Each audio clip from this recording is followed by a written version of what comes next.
Hola, ¿cómo están? Pues bueno, estamos empezando por fin lo logramos. Hemos logrado hacer un video en donde podemos estar Kevin en casa, yo en casa. Y bueno, pues estamos tratando este nuevo método de compartir algunas cosas con ustedes para no perder la tradición. El día de hoy o los días viernes, sábados y domingos son para nosotros días para publicar cosas de MDW Weekend Inspiration. Entonces, pues esto es lo que queremos hacer para este viernes. Kevin, how are you there? I miss you, my friend. I miss you too. I wish I had gotten stranded in Mexico. I know. Pinche virus. Yes, I'm not gonna translate that because I'm sure a lot of people understood. A little boop. Yeah, I'm gonna go with. I'm good. I'm just stuck here in my garage. Okay. I'm not stuck in my garage. I mean, I can get out of the garage. I'm stuck in the States. Yeah, I know, and I'm stuck here. Well, not stuck, but. Well, I think you got it better than me.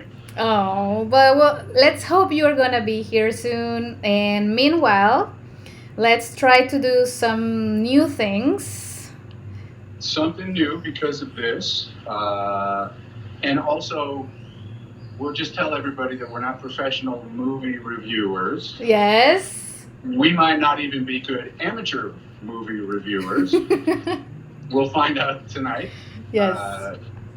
And it's not going to be like a super in-depth. You can get all kinds of information about the movie other places. It's just going to be two people that enjoy this movie. We saw it together.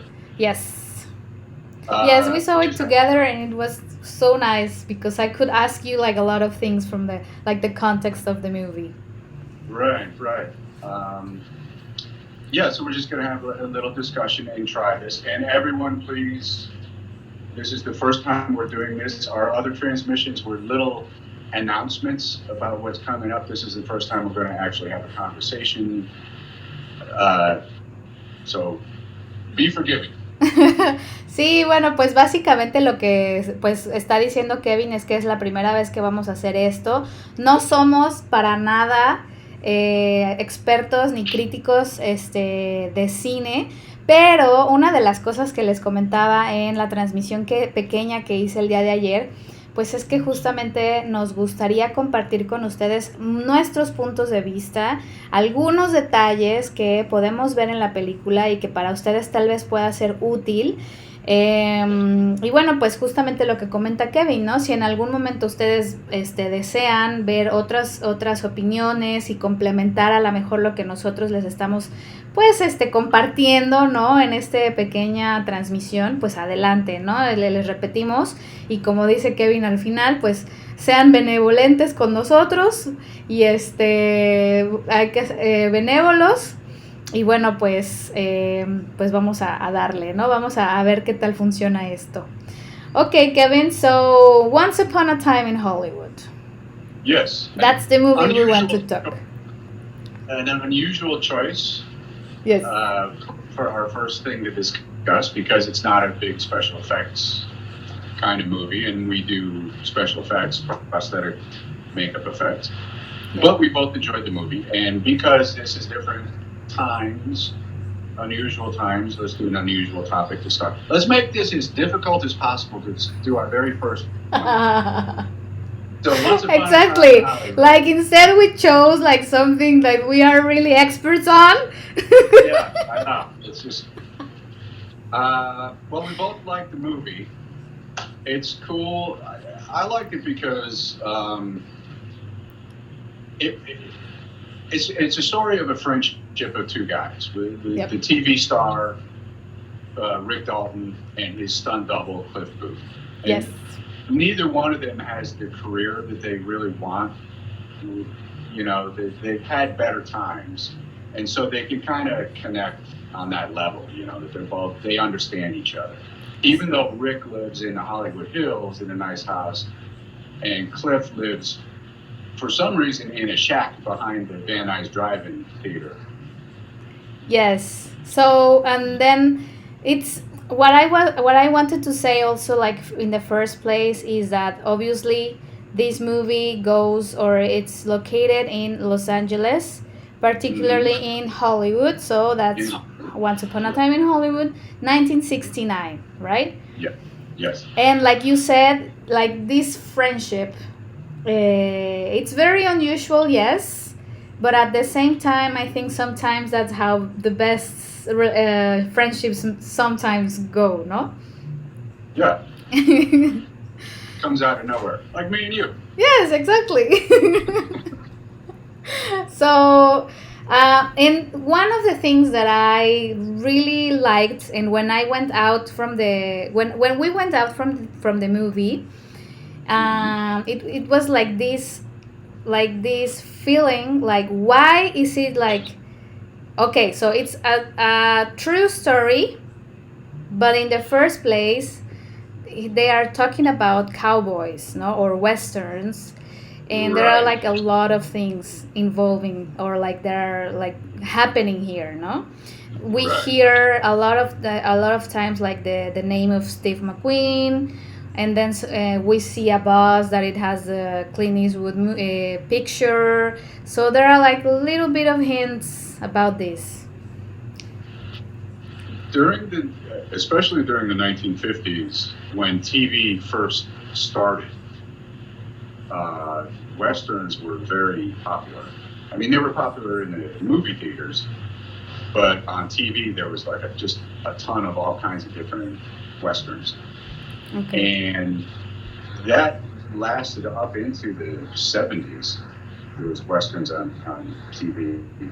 Um, Steve McQueen had his western. It was called Wanted Dead or Alive, and then he became a movie star. Clint Eastwood was on Rawhide, and then we talked about him a little Hmm. bit later because his movie kind of parallels his career. Yeah. Uh, so a lot of stars got their beginnings on just TV westerns, and there were a lot of them. They started to be replaced in the 1960s, later 60s, by like space Mm-hmm. shows, outer shows, science fiction, because we were going to the moon and all that. Even though that guy in Campeche says we didn't go, we went. Remember him? No, where in Uh, the carnival no, at the fort. that we The guy didn't go to selling the it. moon. He was saying America didn't go to the moon, and also Spy. And then you got heartbreak. We didn't. But because of James Bond movies, spy TV shows started to take over. Man from Uncle, Girl from Uncle, which they mentioned in Once Upon a Time. Mm-hmm. There's Wild Wild West, which was a combination of a western and a spy show. There Okay. was all kinds of different things. But by the 70s, yeah, the westerns kind of faded out. But they So were actually, huge. westerns were or are very important in the like the movie, like the story. A Yes. lot of things happen there. Like for example, like we are going to talk about it like maybe a little bit in the future, like in a few minutes. But it's like there were like a lot of places where western movies were filmed, and this is where, Mm-hmm. for example, the Spawn Ranch comes, no? Fun Ranch, yes. And also, well, yeah, that's something that I wanted to say, no? Like like westerns are very important for the story, no, of the movies in Hollywood. So maybe Yes. that's why Tarantino just got it, took it, and started from there. And it's really nice how he used this to then jump to another topic, no, which is like the true story of the Manson and the like how what happened, no, in the at the end of the movie. In my mind, I see Tarantino, and I can't speak for him or anything, but in my mind, I see him coming up with the Manson family aspect of the movie first, and how Okay. he's going to twist that, and then working backwards and through like what would be an interesting trajectory of an actor, and how someone could be connected to Spawn Ranch. So that's Cliff. Used to, he wanted to go check it out. He meets that hippie chick, and it turns out that the Manson family is staying there. Yeah. And that was a real place, and they actually did stay there. They had to recreate Spawn Ranch because all those old buildings have disappeared over the years, just the rain and the wind and neglect. It just all fell down. Did you ever like go there or visit it? I've been to Chatsworth a bunch of times, a lot up there. I like it up there because it is kind of like it's the northeast of Los Angeles, and it starts to turn into desert and mountains and rocks and stuff. And I liked it because you could see how so many things were filmed up there. And I've filmed a lot of things on different ranches around Los Angeles, and a lot of them had like Western streets, or they used to have them, and they all fell down, years ago. Yeah. Like I say, they had to make a new Spawn Ranch for this movie, and then make it look like really old and kind of beat up. Okay. And so they actually lived there, or it's just like, because that's another really important point about this movie. It's all mixed about like true things in the story and just the fiction, no? So sometimes, like for me, it was a little bit difficult to catch when it's the true story and when it's like a fiction part of the movie, no? Yeah, I mean, there was no Rick Dalton and there was no Cliff Booth, but there were guys who did that stuff. Yeah. Obviously. There was a Spawn Ranch. Like with the Western aspect and the reality mixed with fantasy, when Rick, his career isn't going very well and he gets a guest starring shot on a TV show called Lancer. Yeah. And a director comes in, he goes, "I'm Sam Wanamaker, and I'm the director, and I want to give you like a mustache and a wig and like a jacket with frills." And there actually was a TV show called Lancer. Okay. And Sam Wanamaker did direct. He directed at least a pilot, as far as I know.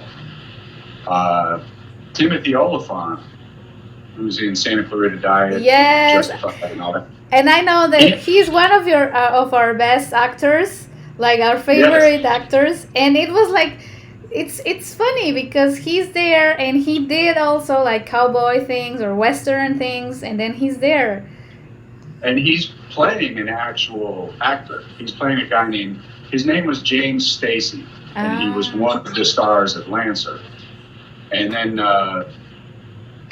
Luke Perry plays the other actor, like his brother on the show that comes riding into town. He has the hat that's like pinned up on one side.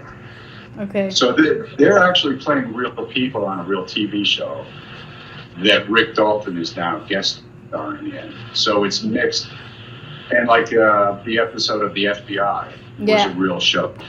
Exactly. And they took footage of the actual show and just cut in DiCaprio. And acting in it. Yeah, or like I told you, like the going through the other part of the movie when Shannon Tate goes to the cinema, where, by the way, I love that cinema. I remember I saw it. It's the Bruins, and yes, exactly. Yeah. I love that one. I remember when I was walking there and I just saw it. I saw it and I was like, oh, that's a really nice movie theater. And then I saw it in the movie and I was like, oh, the Bruins. It was really nice. I think I saw Altered States there, which is a Dick Smith movie. Yeah. I think we went over to the Bruin for that. Oh, wow. Yeah, so she goes there and then she watched her own movie, no?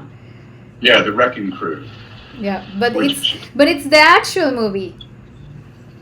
There was a movie called The Wrecking Crew with Dean Martin. He had a series of to me, really bad James Bond spoof movies, kind of like comedy. They'd always had like sexy girls in it, kind of like a James Bond movie. But and Dean Martin was playing like his spy, Matt Helm. Yeah. And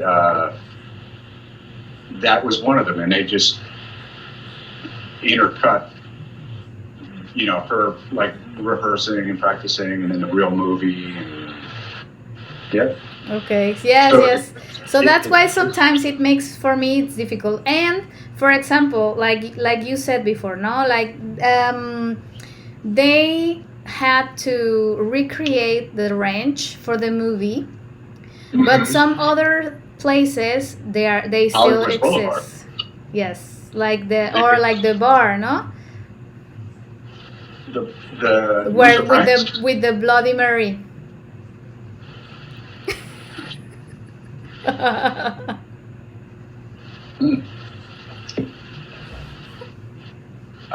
Musso and Frank's. They didn't have to recreate that. That just is the way it's looked forever. Yeah.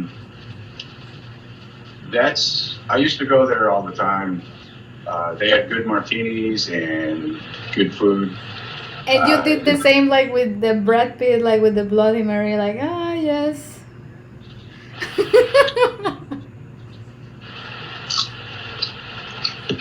And he makes it right. He puts pepper in it and he puts Tabasco. Yeah, Musso Frank's has been I think it's the oldest operating bar restaurant at least in Hollywood. Yeah. And it's still going. Well, I mean, nothing is going right at the moment, but yeah. It's Don't mention that. We're trying to forget that right now. Okay. But you know what I mean. It's still going. Yeah. Okay. And so they didn't really have to do anything because I don't think that place has changed.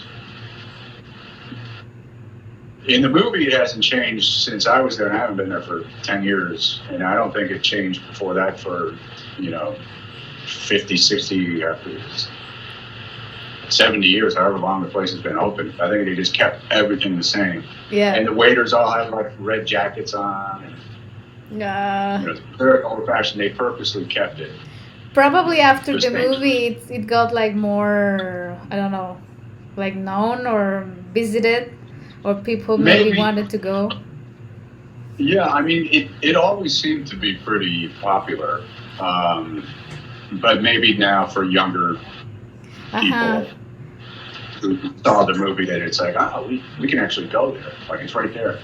Yeah. It's right on the boulevard. Let's just go. Yeah. So, well, another thing. But I was going to say, what they did have to recreate, besides Spawn Ranch, was there's scenes where they're driving down Hollywood Boulevard. And Hollywood has changed, of course, since 1969. It's drastically changed. And so they were able to do like a few blocks, very specifically, and put things back the way they were.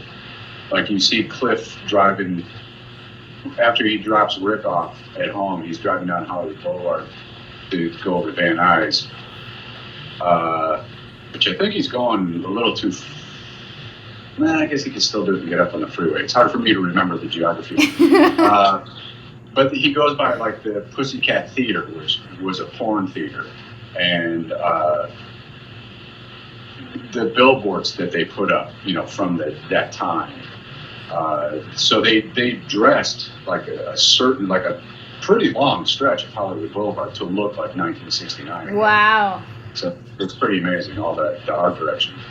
Nice. It's pretty impressive. For shots that go by like really fast. Yeah. But yeah, they like you say, like they really let us travel to there. It's like you really see the movie and you feel there. Well, it's interesting, like if you see a movie set in the 1940s and people have like their hair a certain way and they're wearing a hat, and they're wearing their clothes. They showed 1969, at least 1969 in Hollywood. with like Roman Polanski with his crazy frilly shirt, sure. you know, and everybody at the Playboy Mansion, and you know, that have all their crazy clothes on and everything. Tell us the truth, Kevin. Did you ever go to a Playboy Mansion party? No, I never did. I was never invited, and I was told I could go one time, but I would have to pay $1,000. Ah, no, man. I had a student that used to go there, and she was a model. Oh, wow. Okay, so the other thing that it's really, really important, I think, about this movie is that actually Tarantino rewrite, I don't know how to, reescribió en español, la historia, ¿no? The history, the story, what really happened. And this is something that it was really interesting for me, because when we went out from the movie theater and we were talking about this movie, you said like, yes, that's actually what I would like to be, no? Like, it's very different. Obviously, it's a very different theme or topic between this and then Inglourious Basterds, because also in that one he wanted to rewrite history, no? Yes. But in this one, it's more like I don't know, like it feels like a different kind of justice. Yeah, I don't know if you remember when we watched this. Okay, and if you haven't seen the movie, here's a spoiler alert. We're going to ruin the ending of it, but it's been out long enough that I don't care. So yeah, the Manson family, they went on like a 2-night killing spree. They killed a bunch of people. Yeah. In the movie, in Once Upon a Time, they really go to the wrong house. And Cliff is there, and he's tripping on acid because he smoked that acid-lit cigarette. Yeah. So he doesn't, when Tex Watson comes in, he doesn't even know if he's really there. He says, "Are you real?" Uh-huh. And yeah, Tarantino rewrote history, and I was so, and again, I don't know if you remember this, it made me laugh so hard because of like the ultra violence of Cliff's reaction to these invaders into the house was just like, yeah, get them, man. You know, it's like, do it. Like, kick their ass. But it's funny because like we were talking the other day, like this, you were like 10 when it happened. I was 10 and I was living in Connecticut, so I mean, my life I was not dressed like Roman Polanski. I know. I mean, my life was nothing like what they were living in Hollywood. But obviously we found out about it. And life back then was so different. Like, your parents could come and like turn the news off. It's like, don't listen to that. Like, to try to protect you. Yeah. But we all found out, you know, that Charlie Manson existed and the Manson family did this thing. And, you know, kids talk and it all gets out eventually. Yeah, so and you see the movie and then you see like, yes, no, it's not like I said, like it's not like you were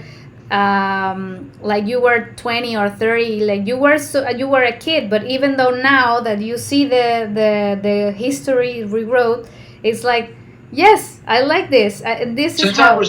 Since I was 10 years old, I hated these people. Okay. So it was cool to see them get what they should have gotten in the first place. And when you were a kid, did you have a lamp like that? Oh, I love the lamp. I'm trying to make it look like 1969 here. Yes, and it actually kind of looked like that. Y para la gente que no se ha dado cuenta, Kevin trae su playera de Champion y está tomándose un Bloody Mary. It's good. What else, Kevincito? Well, I mean, there was interesting things, like little touches that they did technically, and you can, for those watching, do your homework, and you can find more details elsewhere. But things like the flamethrower that DiCaprio uses. Yes. In a lot of movies, they use, like Alien. They have a flamethrower, and they use, I don't know if it's propane. It's just a gas that shoots out and kind of dissipates. It's like a cigarette, like a big cigarette lighter. Okay. And it's safe to use on set, relatively safe. The actual flamethrowers from World War II, they shot like gasoline out of it. That was the whole point, was not to just make a puff of fire, was to kill people. And so they wanted to recreate that in the movie, and that's why when DiCaprio is shooting it and the guy is standing next to him, and DiCaprio's like, "Oh man, can we do something about the heat?" And the guy goes, "It's flamethrower." Tarantino wanted it to look like an actual flamethrower, and so it's a movie flamethrower, but it actually kind of does duplicate the feel of like a really dangerous weapon, like an actual flamethrower. Which again makes no sense in the movie because he's shooting the German actors with. So he's shooting with a real flamethrower? Yeah, they're. But you figure that some special effects were put in, for the 14 fists of McCluskey. Yeah. And then the ending where Rick has it again out in his tool shed is just kind of a funny thing. The movie has like a weird sense of humor all the way through it. It's not really a drama, even though it deals with the Manson family. It's kind of humorous. Actors back then especially would be gifted, like if you used a gun on a show, they would give it to you. And it's like, cool. And things were a lot looser. Okay. I don't know if they would actually give you a flamethrower to take home. Yeah, it's so weird that he's just like, and then he just goes to this, I don't know, little house, and then he takes it out, and it's like. Yeah, it's like, here, take it, it's yours. And it's all filled up, if you ever need to use it. But it's kind of funny. I mean, it's an outrageous ending to, kind of a fairy tale film. I mean, it's once upon a time in Hollywood. It's kind of a fairy tale. One of the things I kind of noticed, or not noticed, but I'm not sure how to say this, but it's like in a lot of Tarantino movies, we kind of saw a lot of scenes with blood and like arms all around and whatever. Yeah. And then, but in this one, he just like do it in the end. Like now he's doing it a little bit different. He's now like trying more to tell a story and trying not to lose his own style of making movies by putting in his blood, but just at the end, no? Right. He saved it up in this one. Yes, exactly. Well, and I think, so I don't know if like for other people, but for me, it was like surprisingly good because I was kind of like expecting the blood, like all along the movie, and I was like, where is the blood? Where is the blood? And then just at the end, it's like, and it's not even like a long scene. It's just like something very particular when Cliff it's like doing these things to the family, whatever, like hitting and no, which is awesome. But it's like precise. It's like it's not too much, but it tells a lot. Which I mean, it's not really appropriate in the rest of the movie. This isn't that kind of movie, but it's leading up to that, and then you just get this sense of dread when the people are walking up Cielo Drive, Cielo Avenue, whatever that street is. That it's like, oh no, it's like, what's going to happen? Because like the reality of it. It's exactly. Like, what we're going. Luckily, they go into the wrong house and they meet Cliff. Mm-hmm. So that worked out good for the audience. Nice.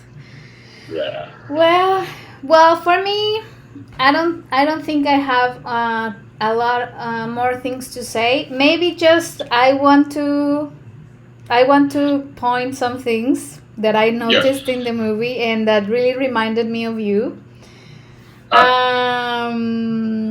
They drink mezcal. Oh, yes. That's right, on Lancer. Yes, they drink mezcal, and I think it's Rick, or in one of the scenes of the movie that they are filming inside the film, they say like they have pollo con mole. Yes. Well, I think that's the same one on Lancer. He wants his pollo con mole and mezcal. And I was like,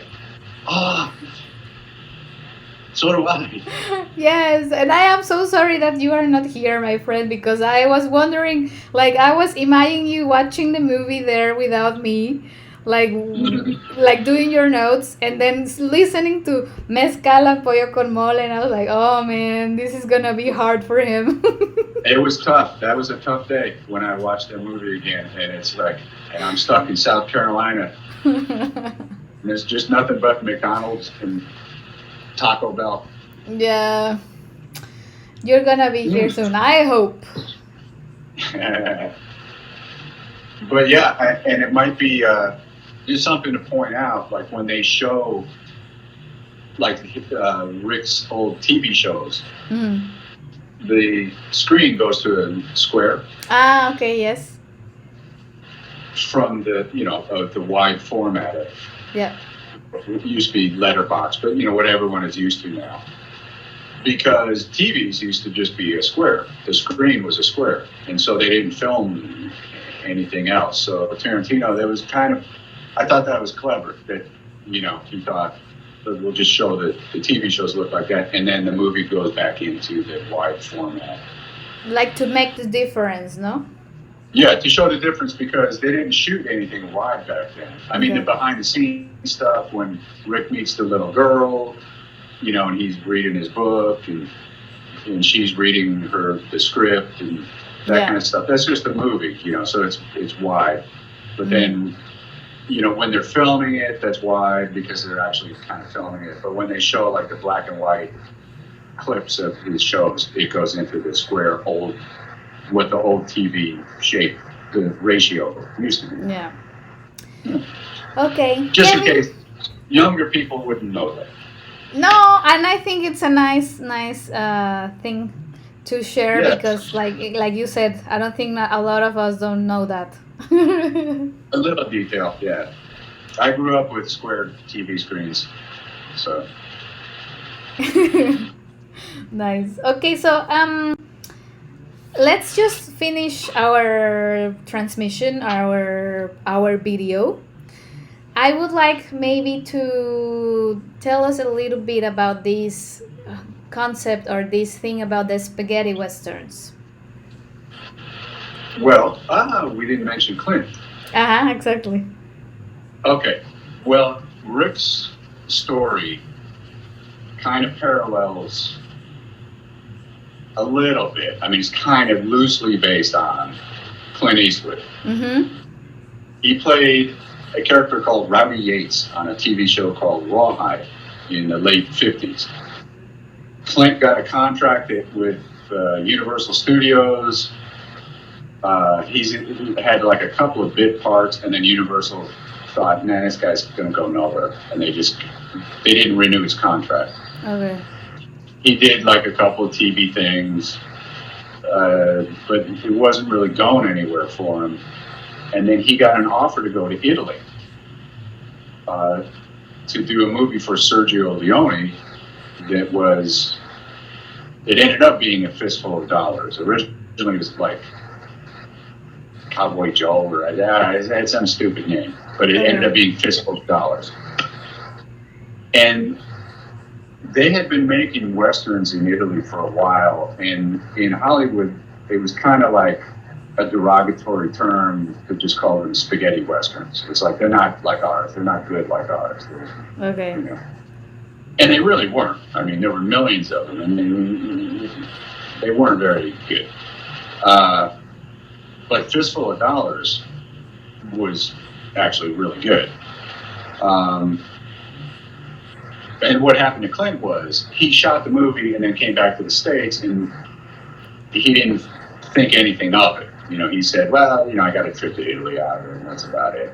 And they used some of Clint's actual interviews in the movie where it's like Cliff is announcing or like narrating. I think it's Cliff is narrating, or maybe it's Kurt Russell.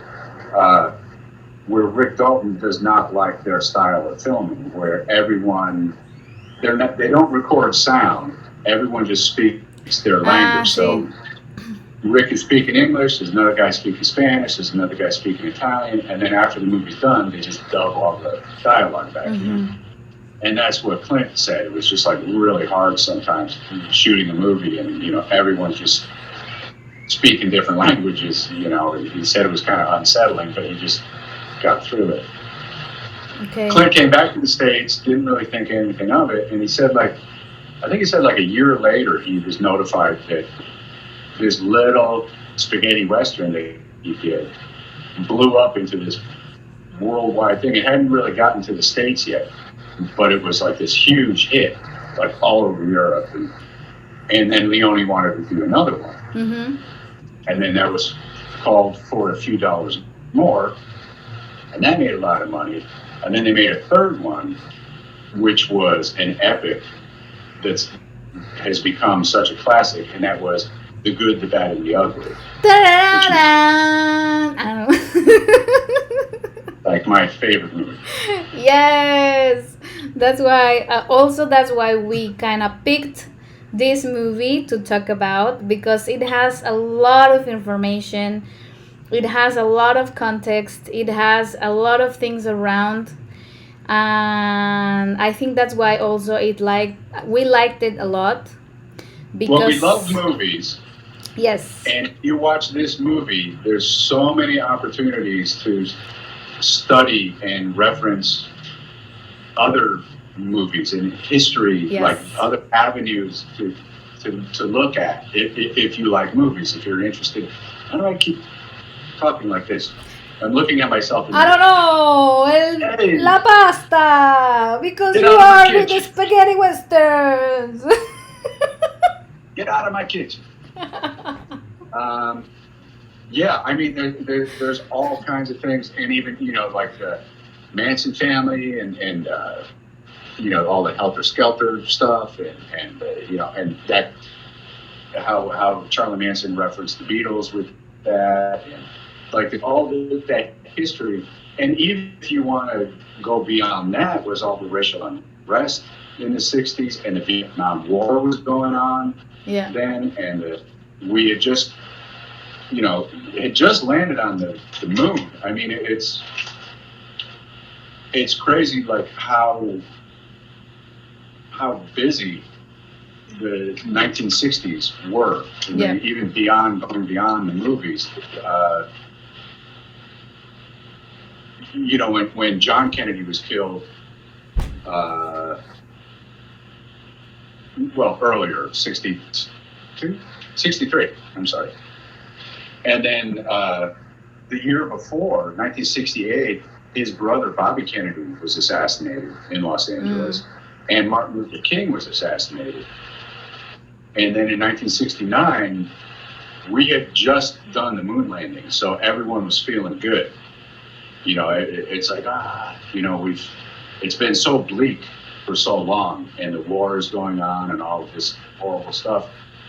And then just a couple months later, the Manson murders happened. You know, that was like, you know. Okay, I get it. Yeah. Yeah. So, I mean, all that's been covered a lot, and it's just too much to put into this movie. And I understand why Tarantino kept like a cleaner line of just these two guys. Mm-hmm. It would just be too messy. It would be like all over the place. Yeah. You can't cram all the 60s into the movie. But even with that clean line, it's even like a lot of information. It is. And it's weird. It's funny too because you only see Charlie Manson one time. Yes, exactly.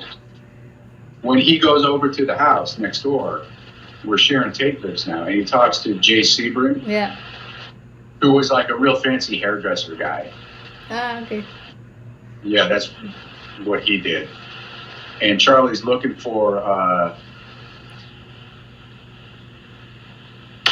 the ex person Well, that rented, no? Or Well, the owner or previous- whatever. The previous. yeah, the previous owners, and they were real people. And Dennis Wilson, Okay. Dennis Wilson was one of the Beach Boys, the band, the Beach Boys. Mhm. You know, Good Vibrations Yeah. and all that. Dennis Wilson actually hung out with Charlie Manson because he just thought he was like this cool dude. And Charlie Manson tried to have a musical career, but he wasn't that good. Yeah. And evidently Dennis Wilson kind of got freaked out and wouldn't hang out with him anymore. But that's who Charlie's looking for in the movie. And the previous tenants had moved out, and then he's looking there, and he sees Sharon Tate and said, "Hey." And that's why when Tex Watson and his Yeah. family go back, they go to the house next door by mistake, Mhm. and then Cliff gets him. And then he. He got that in the dog food. That was awesome. Yeah, I really like that because it's also I really like when he's just like he just like Yeah. There's a really cool shot where when they come in and the dog is starting to get up off the sofa, and Brad Pitt is kind of standing there. The dog's behind him, and you see Brad Pitt's hand just kind of go, yeah, you know, like stay, not yet. because the dog is ready to go. Yeah. And he's like, yeah. Until he just does like, Okay. Well, Kevin, I think it was a good one. we'll see. But yeah, let's since we can't be teaching classes now, and we have to be separated, unfortunately, for Yes. who knows how long. We can do this. We can try this, and we can talk about different movies. Maybe movies we actually know. Yes, more about. let's do next time with a movie with special effects and like we've been doing with our makeup MDW Weekend Inspiration. And yeah, let's do it. But for like to start, I think it was a good movie too. And like we said, we are not super experts, but we like to share like our points of view, which is Right. And again, it's just two friends having a conversation. Yes. That's all. Not a big fancy in-depth review. Just talking about exactly. movies. And Okay. if people want to request, like, even questions about how things were done in movies, practical effects, not Avengers Endgame or Aquaman, where Okay. every answer is, oh, that was a computer effect, that was a computer effect. Yeah. Practical stuff, The Thing, American Werewolf, even stuff in Jurassic Park, except not the computer stuff. Things like that. Or movies that maybe if anyone is weird enough that has found this entertaining and wants us to talk about something else, suggest another movie and we'll talk about that. Yes, exactly. And let's try as well for the next time to have some like companions, some other friends that be with us, like doing these, like sharing also things with us, and that way it's gonna be like we will have some other opinions and things to say. No, just my. I only want to say my opinion. Kevin! Yeah, of course, that'd be great. That'd be awesome. Okay, cool. Well, so let's finish this. You have a sip of your, and then I'll have a sip of my salsa. Don't ask why I have a salsa here. Okay. So see you for the next time. All right. Peace and love. Peace and love, my friend.